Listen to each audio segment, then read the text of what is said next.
Boa noite. Eu sou a doutora Juliana Bidala, coordenadora dos cursos de Ginecologia e Obstetrícia da Unidade de Belo Horizonte, do CETROS, e hoje estarei aqui com o Dr. Fábio Peralta, coordenador da pós de Medicina Fetal do CETROS, para discutirmos alguns casos em medicina fetal. Na verdade, nós preparamos hoje uma série de casos bem interessantes, né, de uma forma que a gente possa começar discutindo casos que são mais frequentes, né, que todos vocês com certeza observam durante a vida de vocês, podem se ver diante desses casos. E ao longo desses próximos minutos, a gente vai discutir 2 casos mais frequentes e depois o Dr. Fábio irá apresentar mais 2 casos, né, que são casos que são mais ligados a alterações, a malformações fetais. Quando nós falamos a respeito de medicina fetal, muitos imaginam que a medicina fetal ela é voltada para o estudo de malformações do bebê, né? Mas, na verdade, a área é muito mais ampla, né? A medicina fetal tem como objetivo rastrear e prevenir doenças, né? Doenças fetais e doenças maternas. E também fazer o estudo de alterações de malformações e síndromes fetais, né? Então, isso envolve uma atualização constante, né, de nós ultrassonografistas, um estudo constante, para que cada vez mais nós possamos fazer esses diagnósticos e essa prevenção. Então, eu vou apresentar primeiro 2 casos e depois o Dr. Fábio vai continuar apresentando outros 2 casos. O importante é que esse live foi programado para que vocês possam participar, perguntar, tirar dúvidas, e não que seja uma aula expositiva. Isso não é o nosso objetivo. Então, todo o tempo que vocês quiserem, mandem perguntas, tirem dúvidas, façam comentários, que durante a apresentação ou no final nós tentaremos responder todas as perguntas. Se não for possível, depois a gente se compromete a responder, né, pelos CETROS ou individualmente cada um de vocês. Tá? Então, fiquem à vontade. Estamos aqui justamente para isso, para interagir, responder perguntas. Então, eu vou começar apresentando o primeiro caso, que foi uma paciente secundigesta, né, com uma cesariana prévia, que vem encaminhada para um exame morfológico de rotina, né? E no estudo morfológico, a morfologia fetal completamente normal, mas na avaliação da placenta, o primeiro achado foi o encontro de uma placenta baixa, tá? Uma placenta prévia. Então, diante de uma paciente com a história de uma cesariana anterior e de uma placenta prévia, né, o primeiro diagnóstico que é fundamental, né, é imaginar ou suspeitar da presença de um acretismo placentário. Então, vem aquela pergunta, por que a placenta é prévia? Né? Por que ela ficou implantada baixa? Mas era uma gravidez de 23 semanas e nós sabemos que o diagnóstico de placenta prévia ou placenta baixa, ele é um diagnóstico que deve ser confirmado no 3º trimestre. Então, essa paciente ainda no morfológico do 2º trimestre, na avaliação da placenta, o exame foi complementado pela via vaginal, nós podemos observar uma ausência da interface miometrial placentária, como se a placenta tivesse mais aderida. Mas nenhum achado ainda muito característico. Nesse momento, o que chamou a atenção foi essa perda dessa zona hipercogênica. Então, essa paciente foi orientada a retornar, né, um mês depois, e ela retornou em torno de 28 semanas para justamente reavaliar a placenta. Nesse momento, ainda complementando pela via vaginal, o que foi observado? Uma placenta um pouco diferente agora. Então, pode-se observar a presença de lacunas placentárias que se assemelham a lagos venosos. Mas, na verdade, eles são um pouco diferentes do que os lagos venosos. Por quê? Porque essas chamadas lacunas placentárias são áreas na placenta que têm um fluxo ao estudo Doppler extremamente turbulento e com captação intensa, diferente do lago venoso. O lago venoso é um local de troca placentária, mas é um local que geralmente não há captação de fluxo. E não vai ser tão evidente esses lagos venosos igual numa placenta em que há uma suspeita de acretismo. No acretismo, as lacunas placentárias são mais evidentes em um maior número. Essa mesma paciente retornou com 31 semanas, né? Então, com 28 semanas, a suspeita do acretismo já estava confirmada, né? A suspeita que foi realizada lá no exame morfológico de 2º trimestre. né? Então, a placenta com 31 semanas continuava prévia, né? E com 31 semanas pode-se observar a presença de vasos, né, migrando, né, em direção à parede vesical. Então, esses vasos da placenta em direção à bexiga. E vocês podem notar aqui, esse é um exame realizado via transvaginal, com um pouco de repressão vesical. Então, é interessante, né, orientar a paciente para que não esvazie completamente a bexiga, porque uma pequena quantidade de urina realmente facilita a avaliação da placenta nesse momento. Né? E aqui a gente pode observar, agora sim, uma placenta com uma ausência de interface, de separação entre a bexiga, né? E ao acionar o Doppler colorido, vasos, né, bem visibilizados, uma hipervascularização entre a bexiga e o útero. Né? Então, aqui a suspeita realmente confirmou esse diagnóstico de acretismo. Essa paciente, a gravidez foi interrompida com 32 semanas, porque nesse caso ela apresentou uma hemorragia bem importante, né, e a gestação teve que ser interrompida. Então, com relação ao diagnóstico de acretismo, para que a gente possa entender o que é o acretismo, o mais importante é entender um pouco da fisiopatologia da doença. Né? Então, o acretismo, o início desse processo, é a presença de uma cicatriz uterina, que pode decorrer de várias situações, mas o fator mais importante é a presença de cesarianas anteriores. Né? Então, uma paciente que tem uma cesariana prévia, ela apresenta um risco de 11% de ter um acretismo placentário. Uma placenta com 2 cesarianas prévias, em torno de 40%. E 3 cesarianas prévias, em torno de 60%. Então, o primeiro achado importante, história clínica. Então, a paciente que vem para a realização do ultrassom, a primeira é, né, questionar a respeito de processos cicatriciais no útero e talvez o mais importante deles, a cesariana prévia. Tá? Segundo, o encontro de uma placenta baixa, uma placenta prévia. Então, esses são 2 fatores que a gente nunca pode esquecer. A gente nunca pode deixar de rastrear uma paciente com acretismo que tem uma placenta prévia e que tem uma história de um procedimento. E esse procedimento não é só cesariana. Então, o procedimento pode ser miomectomias, uma cirurgia fetal anterior, então, curetagens repetidas podem levar a qualquer processo cicatricial. E essa cicatriz no útero leva a uma vascularização ali local anormal, a um processo de hipóxia que vai levar como consequência uma decidualização insuficiente. Com isso, é um pouco diferente do que a gente imagina. Então, nós vamos ter o quê? Uma invasão trofoblástica excessiva. Então, o trofoblasto ele invade mais por uma falta de oxigenação naquele tecido. Então, hoje, né, fala-se que é um problema, um defeito de ancoragem placentária. Então, é uma má invasão que se torna excessiva. E isso reflete também numa vascularização mais intensa, né, no aparecimento das lacunas. Tá?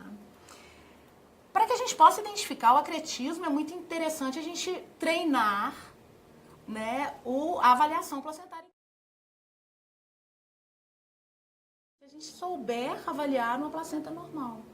E aqui eu deixo uma dica, né? A avaliação placentária ela é muito mais fácil, claro, quando é na parede anterior do útero. E em algumas pacientes, né, que o biotipo favorece, o uso da sonda linear vai melhorar muito a nossa resolução da imagem. Então, uma placenta avaliada em parede anterior com a sonda linear, a gente vai conseguir identificar bem essa interface que separa a placenta do miométrio, então aqui é o miométrio, né, e muitas vezes observar essa zona hipoecogênica que fica na base placentária, né, que é importante que tenha numa placenta normal. Então, essa separação entre placenta e miométrio. Já se sabe muito sobre acretismo há muito tempo, né? Só que os descritores foram organizados através de uma revisão sistemática em 2016. Né? E quais que são esses descritores? Exatamente o que nós mostramos. Então, é a perda dessa zona hipoecogênica, a presença das lacunas vasculares com fluxo turbulento, a interrupção da parede vesical, que é extremamente importante, o afilamento do endométrio e essa invasão da placenta no leito placentário. Esses descritores, né, em conjunto, apresentam uma sensibilidade em torno de 92% para o rastreamento do acretismo. Então, realmente, é um diagnóstico que é passível de ser feito, né, durante o pré-natal. Só que se a gente for estudar um pouco de acretismo, o que nós vamos observar hoje é que o diagnóstico ele tem sido feito cada vez mais precoce. Então, os novos trabalhos mostram que o diagnóstico do acretismo ele é possível ser feito no primeiro trimestre. E isso é curioso, porque de alguma forma, eu acho que eu nunca tinha feito um diagnóstico de acretismo no primeiro trimestre, porque talvez eu nunca tinha buscado. Né? Eu achei que aquela sensação de que é tão difícil o diagnóstico ao longo da gravidez, né? E aquela falta de um cuidado direcionado para o rastreamento no primeiro trimestre. Né? Mas os papers já mostram que a sensibilidade é excelente no primeiro trimestre, principalmente quando a gente fala do melhor parâmetro, que é a interrupção da parede da bexiga, né? Que leva a um aumento de risco aproximado de 80 vezes, né?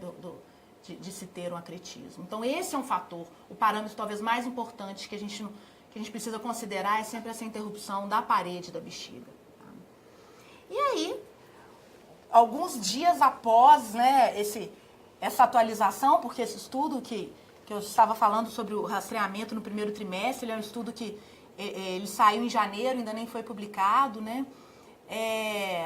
Eu me vi diante de uma paciente aqui no Cetros, né, que veio encaminhada para o exame de primeiro trimestre, né, com 11 semanas, e pela via abdominal me chamou um pouco a atenção essa implantação placentária, né, e esse exame foi complementado pela via vaginal, e os mesmos achados que nós vimos no primeiro caso, eu pude ver, nós podemos ver aqui nessa paciente em uma gravidez de 11 semanas.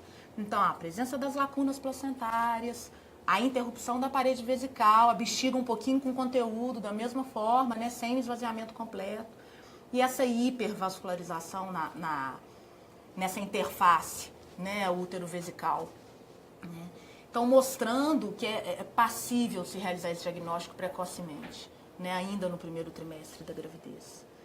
Então, aqui só um vídeo e aqui com o estudo Doppler, mais uma vez, né, mostrando essa hipervascularização extremamente evidente, tanto em lacunas placentárias quanto nessa interface.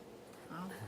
Então, com relação ao acretismo, o que é importante? Primeiro, patologia frequente. Então, uma incidência estimada em torno de 1 para 800 nascimentos. Cada vez mais frequente por causa, né, dessas histórias cesarianas, né, de repetição. Então, frequente, é passível rastreamento, né, e a importância do diagnóstico é justamente diminuir, né, a morbidade materna nesse caso, né, porque o não diagnóstico do acretismo ele está associado a altas taxas de hemorragia durante a gravidez, na hora do parto, né, a esterectomias, complicações extremamente graves, transfusão sanguínea para essa paciente. Então, realmente é importante o diagnóstico para que se possa planejar o parto, né, numa idade gestacional mais precoce. Então, orienta-se que em casos em que os marcadores estão presentes, os parâmetros bem definidos, essa gravidez seja interrompida em torno de 34 semanas de gravidez, que é o ponto em que há um equilíbrio entre prematuridade e o risco de sangramento para a paciente. Então, é onde a balança ali não pesa para nenhum dos dois lados. Né? E a gente pode conversar depois, né? Vamos deixar algumas perguntas para o final. Então, eu vou seguindo ainda, né, sobre essa discussão sobre placenta. Né? Eu vou falar um pouco agora a respeito de uma outra patologia, né, também anexial, extremamente grave, e que muitas vezes a gente esquece um pouco de fazer o diagnóstico, que a gente precisa lembrar desse diagnóstico. Então, essa é uma outra paciente que vem encaminhada aqui para o Cetros, e esse caso de alguma forma me marcou muito, porque era uma paciente extremamente grave, paciente hipertensa grave, paciente com uma diabetes descontrolada, e ela veio encaminhada com 28 semanas para avaliação das condições fetais, de crescimento fetal, avaliação de líquido, por causa das intercorrências da gravidez. Né? E ao iniciar o exame da paciente, né, pela via abdominal, o primeiro achado foi esse. Então, a gente pode observar aqui, né, uma placenta, né, 2 massas placentárias, então um lobo acessório, né, próximo ao colo. Então, esse questionamento, né, será que existe algum achado, algum vaso que pode estar aqui, né, nessa localização, próximo ao orifício do colo? Será que tem algum diagnóstico ali que não foi realizado ainda, sendo que essa paciente estava em torno da 28ª semana de gravidez? Então, essa paciente foi encaminhada para a via transvaginal, onde pôde ser observado um vaso grande correndo próximo ao colo, né, que é, então, o diagnóstico de vasa prévia. Então, o que é o conceito da vasa prévia? A presença desses vasos de origem fetal, né, que correm entre a apresentação fetal em cima do orifício interno do colo, que está associado a uma altíssima mortalidade fetal por sangramento fetal, que pode ser espontâneo, né, pode ser durante uma amniotomia, pode ser durante o trabalho de parto. Né, uma taxa de mortalidade de 60%, né, quando não é diagnosticado no pré-natal. Né. Então, o Doppler aqui ele vai ser fundamental, porque esse vaso vai poder ser identificado, né, e a via transvaginal. Mas a dica, o achado vai ser o quê? A presença de uma placenta baixa ou de um lobo acessório, sendo que a placenta principal e o lobo acessório, os dois vão estar localizados ali próximo ao orifício interno do colo. Então, aqui a gente pode observar o vaso, aqui o mesmo vídeo. Então, a gente vê a placenta, que era a placenta, a massa placentária principal, e o vaso que corria aqui sobre o orifício interno do colo. Com relação à vasa prévia, então, quais são os fatores de risco, né? Então, eu já falei um pouquinho sobre os fatores de risco, mas são dois grandes grupos, né? Tanto é que se classifica um pouco em tipo 1, tipo 2, eu não sei até que ponto isso é tão relevante, né, desse jeito, mas vocês vão ver essa classificação, né? Mas nós sabemos que, né, o tipo 1, ou uma das formas da doença, é quando o cordão se insere, né, há uma inserção velamentosa do cordão, então há a placenta e o vaso se insere, né, ele se divide, ramifica antes da inserção da massa placentária, né, e essa placenta é baixa, próxima ao colo, então esse é um fator de risco importante, um grupo importante. E o outro grupo extremamente importante são aquelas pacientes onde há uma placenta ou bilobulada ou um lobo acessório, né, próximos ao orifício interno do colo, e entre essas duas massas placentárias há vasos fetais correndo. Então, essas pacientes que nós precisamos ficar mais atentas, né? Principalmente placentas baixas com lobo acessório ou inserção velamentosa. Né? Ainda ilustrando a vasa prévia, né? Tem dois casos que eu achei muito interessantes, né? Esse enviado pela doutora Mariana Pedroso. A Mariana, ela é monitora atual aqui da pós de medicina fetal, ela, né, já nos acompanha há algum tempo. E o interessante que eu falo é que quando a gente fica aqui na pós, né, primeiro a gente começa a ver um mundo, muitas vezes, que ele se abre, né, novos conceitos, novos casos, né, e cria-se um grupo muito forte. Né? Então, a gente cria amigos, como se fosse uma rede de troca de informação. E isso segue, não só durante a pós. Né? Então, a gente termina o nosso primeiro ano, ou continua como monitor, ou volta para fazer um acompanhamento só nas práticas, e isso se segue. Então, a gente tem troca de casos muito frequente. Então, a Mariana enviou esse caso, né, mostrando, né, muito bem ilustrado, o colo, a gente vai ver o canal aqui endocervical e o vaso ali correndo, ó, sobre o orifício interno. E um outro caso, também enviada por uma, né, ex-monitora da pós, que é a doutora Ana Isoton, né, que é uma placenta bilobulada. E interessante que ela demonstra aqui é que, se houver dúvida com relação à origem, se a origem é fetal, a origem do vaso é materno, a gente pode usar o Doppler e comprovar ali com a frequência cardíaca que esse vaso é de origem fetal. Então, com relação à vasa prévia, é fundamental o diagnóstico, né? É uma forma de diminuir essa mortalidade, né? A gente sai de 60% de mortalidade para um sucesso em torno de 90%, um bom resultado perinatal. É uma emergência, né? Esses sangramentos desses vasos, uma emergência fetal, um dos poucos que a gente tem, né? Emergência de origem fetal. E o diagnóstico ele é simples. Né? O diagnóstico é só realmente buscar esse vaso através da avaliação placentária, dos anexos. Né? Então, agora, vou passar a palavra para o Dr. Fábio, que vai continuar apresentando alguns casos para a gente. Boa noite, é um prazer estar aqui novamente com vocês. E nós vamos passar agora da placenta e do cordão. Eu sempre chamo a atenção, né? Placenta e cordão não podem ser o elo perdido na gestação, né? E e a gente vê isso com muita frequência. Né? Parece que é um elo perdido, porque todo mundo fica muito preocupado em ver o feto e acaba não vendo placenta e cordão. Né? E às vezes a gente identifica essas alterações no final da gestação, a paciente não está ciente do que está acontecendo, quando essa avaliação é absolutamente fundamental para o diagnóstico de condições que são extremamente graves, como a doutora Juliana colocou agora. E nós estamos vendo cada vez mais a importância de avaliar não só o feto, mas também a placenta no começo da gestação, no nosso primeiro exame de morfológico. Né? E eu quero chamar atenção para isso em alguns dos casos que eu vou apresentar agora. Dois são casos mais simples, são as patologias cirúrgicas fetais mais frequentes que nós encontramos. Né? E um último, um caso um pouco mais raro, mas que levanta uma certa discussão aí sobre o comportamento do médico no primeiro trimestre da gestação, principalmente com relação à pesquisa de doenças genéticas.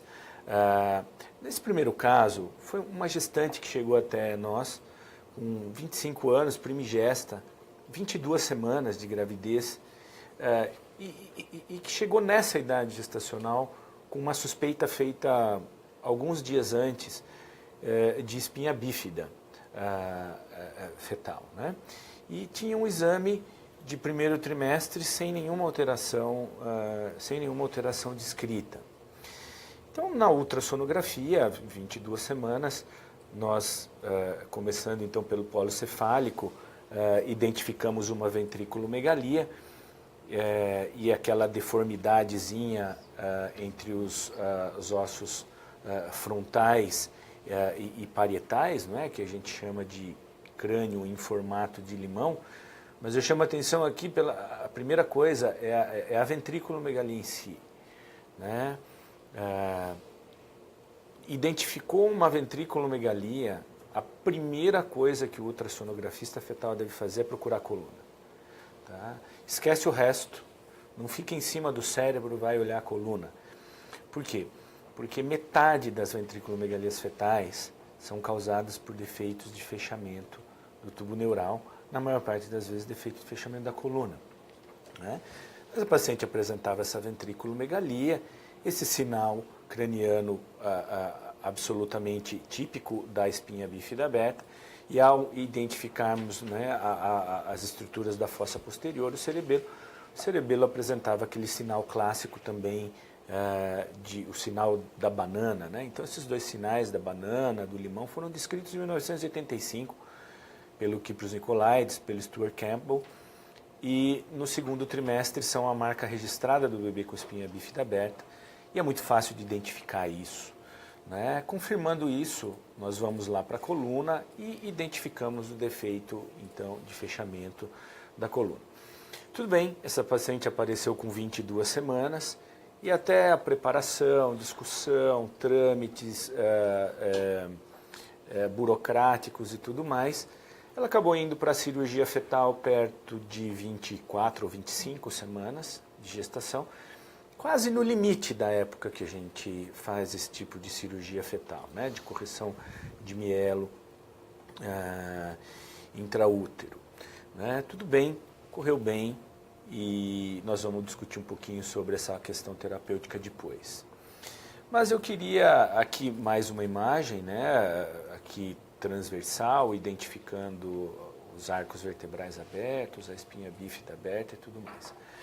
Mas eu quero comparar esse caso com esse outro, né, que a gestante chegou no nosso serviço. Então foi um caso que inicialmente foi avaliado pelo Daniele, pelo Dr. Daniele, com 12 semanas e 4 dias, veio para um ultrassom de rotina. Tá? E ao realizar a translucência nucal, o Daniele respeitou um conceito que já é muito bem difundido hoje, de não olhar só para a translucência nucal, mas olhar para o resto do bebê. E ao avaliar o cérebro do bebê, ele falou, opa, tem alguma coisa errada aqui. né, nessa parte do cérebro que fica perto da translucência nucal. Eu deveria ver 3 linhas hipoecóicas ou anecoicas, eu estou vendo só 2. Se eu estou vendo só 2 linhas, é porque esse bebê deve ter espinha bífida aberta. Essa é a primeira coisa que ele pensou. E pensou certo, porque respeitou que os bebês com espinha bífida aberta, com 12 semanas de gestação, 100% deles vão ter alterações no tronco cerebral. Pode não ser o desaparecimento do quarto ventrículo ou translucência intracraniana, mas a morfologia e uma série de medidas já foram descritas hoje, eu não vou entrar no mérito dessa questão agora, porque não dá tempo, mas ele respeitou isso. Tá? E, ao respeitar isso, solicitou que essa gestante voltasse um pouco mais cedo, né?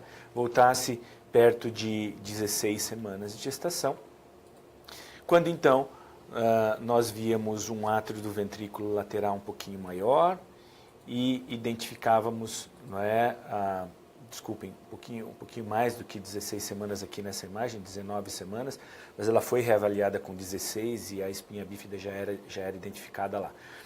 Mas já com 19 semanas, né, a gente confirmava o diagnóstico, podia checar toda a anatomia do bebê, e essa paciente foi programada por uma cirurgia de correção da mielomeningocele fetal com 22 semanas de gravidez. Né?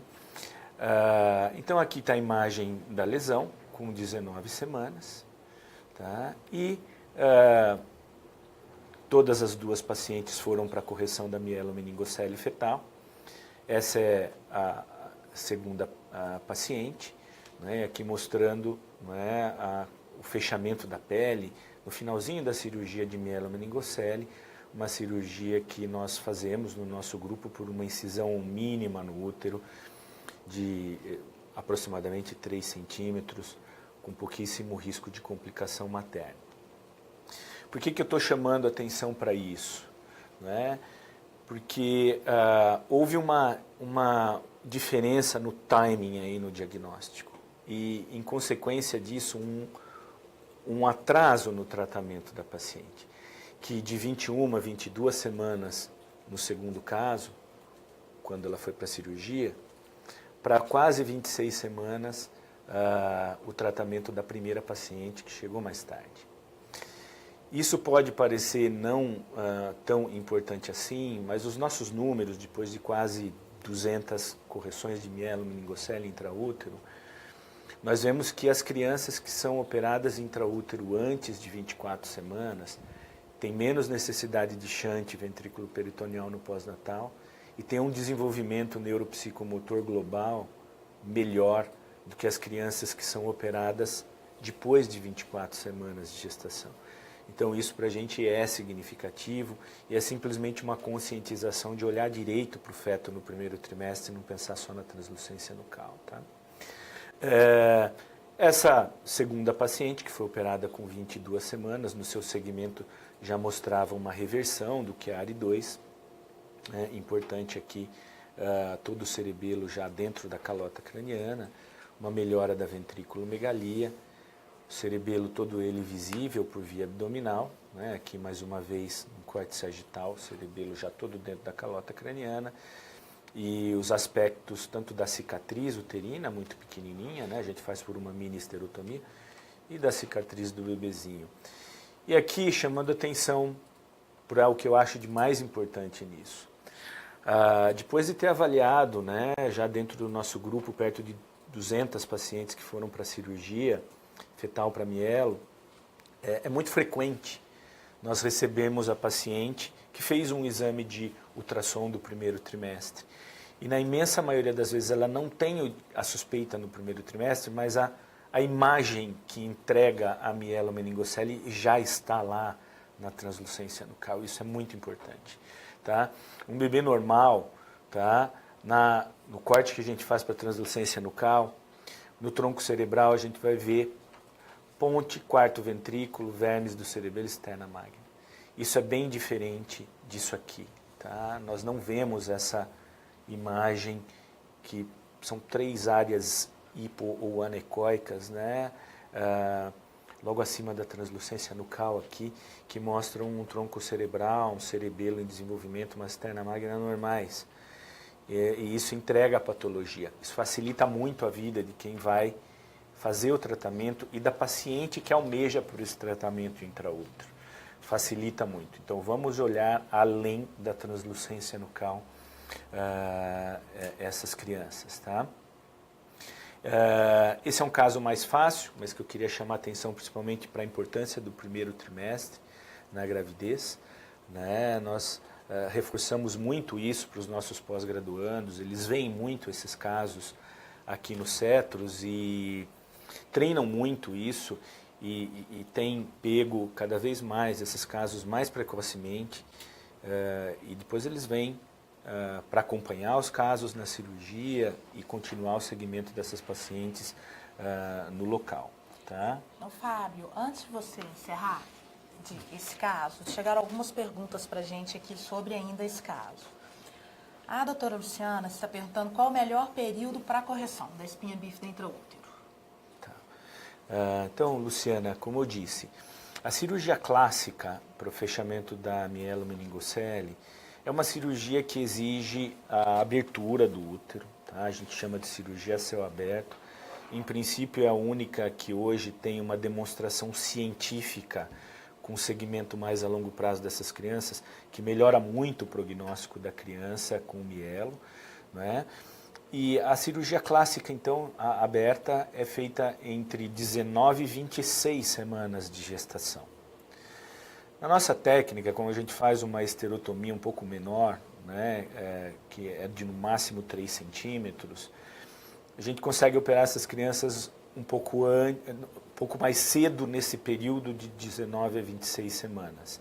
E hoje nós já temos números, né, como eu disse, perto de 200 crianças operadas Brasil afora, e já foi possível observar com o nascimento de quase 150 dessas crianças, que aquelas que são operadas nesse período de 19 a 26 semanas, que são operadas antes de 24 semanas, têm significativamente menos sequelas, têm um desenvolvimento intelectual melhor, neuropsicomotor melhor, avaliado com o uso da técnica de Bayes, que são padrões internacionais de desenvolvimento neuropsicomotor, e tem uma chance menor de ter que colocar shunt ventrículo peritoneal. Isso é uma coisa muito importante a longo prazo para essas crianças. Então, nós preferimos operar antes de 24 semanas. E desse período de 19 a 24 semanas, a melhor época é em torno de 21 ou 22 semanas. Quando, então, é fundamental atentar para os sinais precoces da mielo com 12 semanas.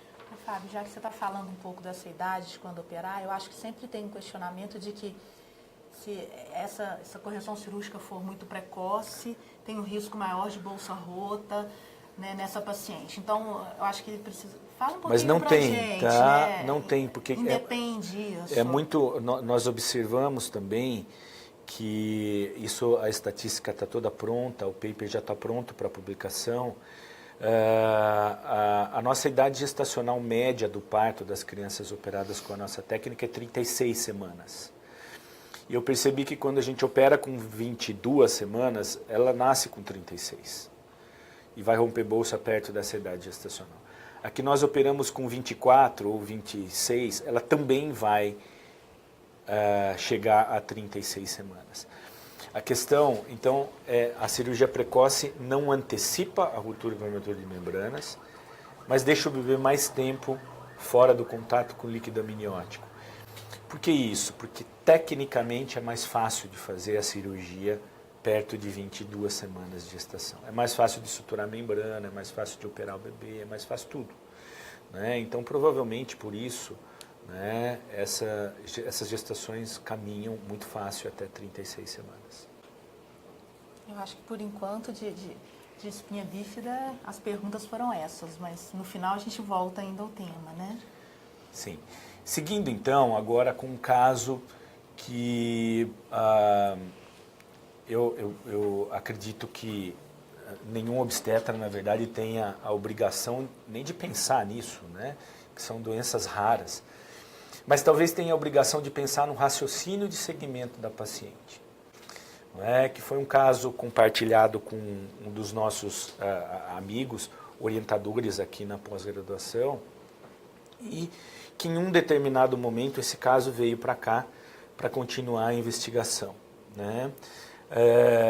Então, apesar da dificuldade do raciocínio para o diagnóstico, como eu disse, ninguém espera que o obstetra vá ter isso em mente, ou tenha que ter essas doenças raras em mente, mas pelo menos o raciocínio é uma coisa interessante. Né? Foi uma paciente que tinha 39 anos, segundigesta. Ela foi encaminhada para a minha avaliação com 21 semanas. Por que ela foi encaminhada? O que foi feito com essa gestante? Com 10 semanas de gestação, ou seja, antes da translucência nucal, o obstetra da paciente pediu um NIPT, pediu um DNA fetal na circulação materna, provavelmente porque a paciente tinha 39 anos, e antes de olhar para o bebê com 12 semanas, ele pediu um NIPT, que é o primeiro erro. Tá? É o primeiro erro. Né? Aí a paciente chegou com 12 semanas e o bebê tinha uma translucência nucal aumentada, de 3,5 ou 4, era uma translucência nucal aumentada. E um NIPT que tinha vindo normal, ou indicando um baixo risco para as principais anomalias cromossômicas, em hipótese alguma encerra o assunto sobre doenças genéticas. Né?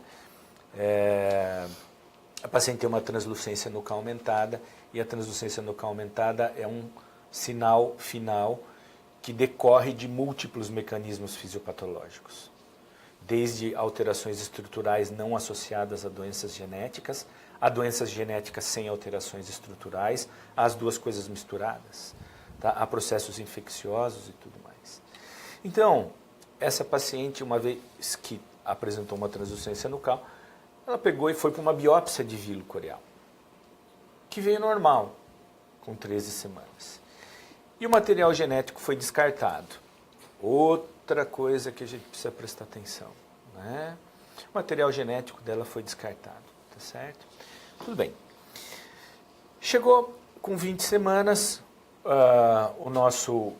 o orientador do nosso curso aqui, trabalha junto com a gente, identificou uma hérnia diafragmática no bebê e um perfil facial esquisito, estranho.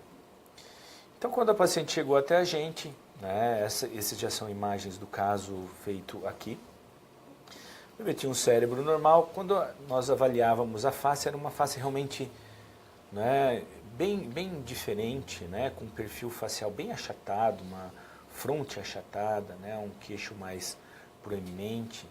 Era um bebê com um perfil, esse era o perfil no aspecto tridimensional. Então ele tinha uma alteração facial, ele tinha também uma hérnia diafragmática, né?